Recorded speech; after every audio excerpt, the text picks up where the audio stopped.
Okay, in today's video we are looking at resultant forces from free body diagrams.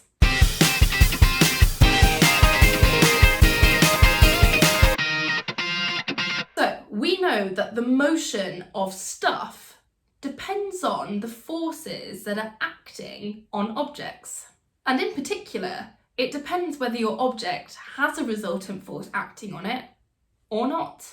If you're not familiar with Newton's first and second law, I would recommend watching that video before this one.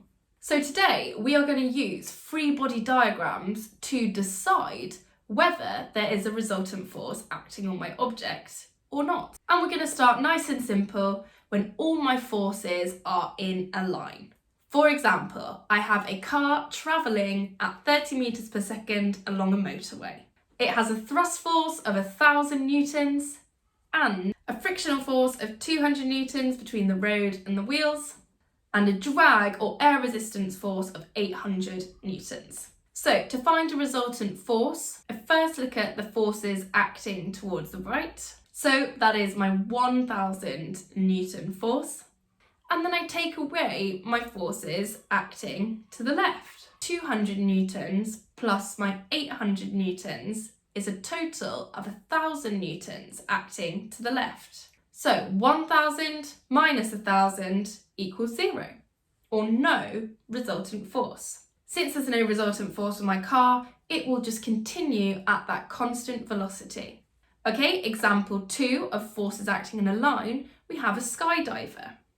And at this part of my skydiver's journey, the parachute is open and it has a weight acting downwards of 600 newtons and an air resistance or drag of 1,000 newtons. So my forces acting downwards are 600. Then I need to take away my forces in the other direction. Minus 1,000 gives me minus 400 newtons. So there is a resultant force of 400 newtons acting on my skydiver. And the minus sign tells me that that is 400 newtons upwards. So that resultant force is going to cause my skydiver to decelerate as he falls, which is just as well, really. Okay, what about some examples of forces when they are not acting in a line? For example, there is an object here. It has a force pulling it upwards of 4 newtons. And a force pulling it to the right of 3 newtons. So I need a sensible scale for my scale diagram, and I'm just going to use 1 centimetre is equal to 1 newton. And then I need to follow through the following steps. Step 1, pick one of your forces acting on the object. So I'm going to choose the 3 newton force. I draw that force and my diagram. So I make sure it's going off to the right and it is 3 centimetres long. Step 2, take the other force and draw it at the arrowhead of the 3 newton force that I've just drawn.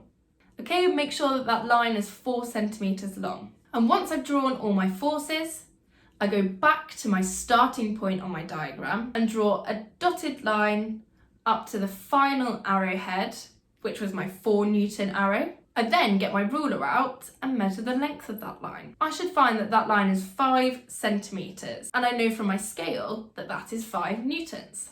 I can find the direction of that line by measuring that angle with the protractor.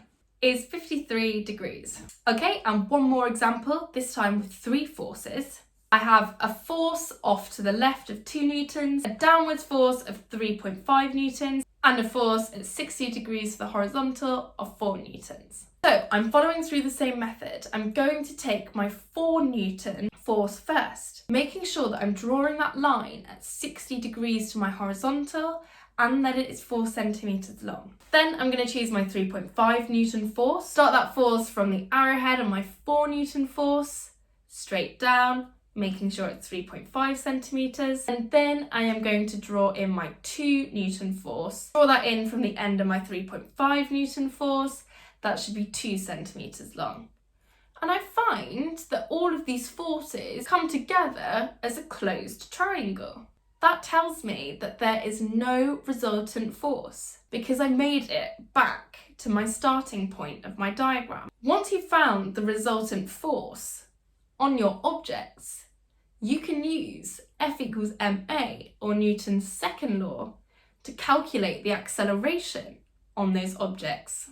To have a look at that in a bit more detail, click on the Newton's first and second law videos. Okay, hope you found that helpful. Please do like and subscribe. Download all the notes for those worked examples. Thanks for watching.